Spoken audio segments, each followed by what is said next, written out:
রথের দড়িতে টান পড়ল বীরভূমের ঐতিহ্যবাহী জমিদার বাড়ির রথে। রবিবার সকাল থেকেই মহা ধুমধামের সাথে বিভিন্ন জগন্নাথ পুজো কমিটির উদ্যোগে রথ ও জগন্নাথ বলরাম সহ সুভদ্রার পুজোর আয়োজন করা হয়।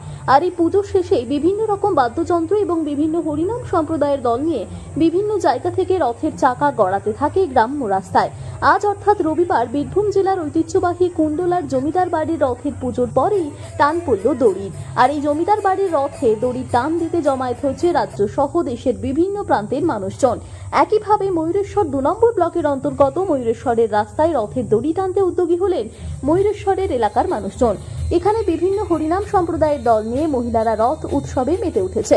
পাশাপাশি একইভাবে বীরভূমের কোটাসুর গ্রামে মদনেশ্বর শিব মন্দির প্রাঙ্গণে পুজো দিয়ে বিকেল ৫টা নাগাদ রথ নিয়ে গ্রাম পরিক্রমা করলেন কোটাসুর গ্রামের ভক্তরা।